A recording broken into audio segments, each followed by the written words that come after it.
try and break them.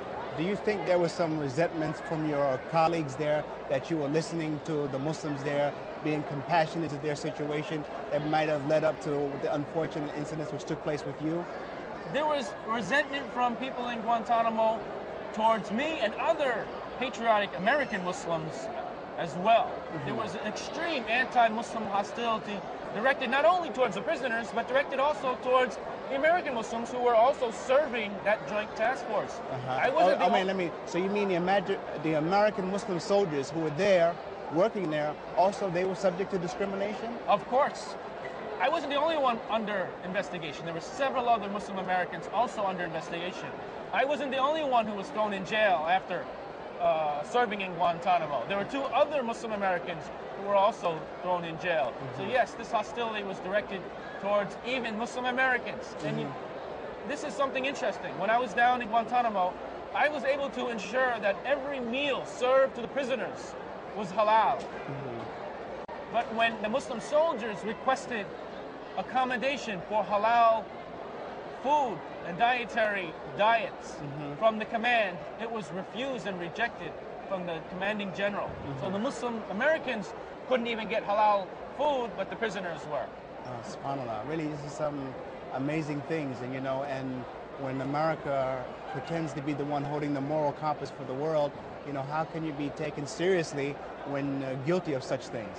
Right. See, my role as a chaplain is first and foremost to defend that freedom of religion for all individuals. And in Guantanamo, I was able to ensure, for example, that the adhan, the call to prayer, is made 5 times a day.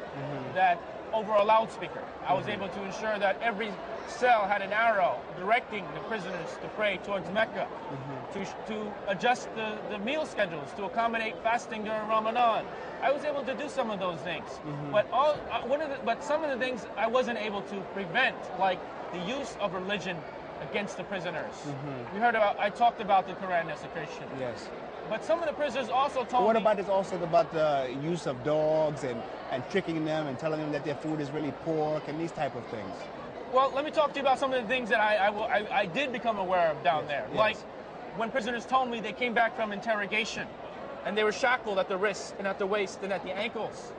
They were forced to sit in the center of a satanic circle. And the interrogator... So somebody drew it on the floor? Yeah, drew or painted on the floor or whatever. And the interrogator attempted to force that prisoner to bow down and prostrate, meaning make sujood and ruku' in the center of that satanic circle, while that interrogator screams at the prisoner that Satan is your God, not Allah. How else was religion being used? The female interrogators would take their clothes off and strip naked in front of the Muslim prisoners, rubbing their bodies against the prisoners. And even going further, again, this is also confirmed in U.S. military investigations, that female interrogators even grabbed the genitals of Muslim male prisoners in the course of interrogation. This is horrendous. This is outrageous. This is not who we are as Americans. And these are the things that I spoke out against. And that's why I believe I was targeted and why they threw me in jail.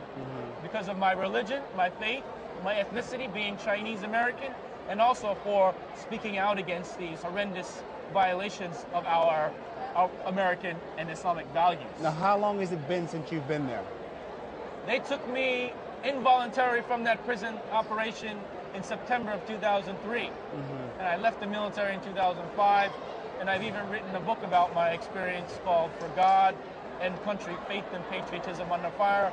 It's actually a bestseller right now in Indonesia. Right. So what do you imagine the conditions are for the Muslim prisoners now?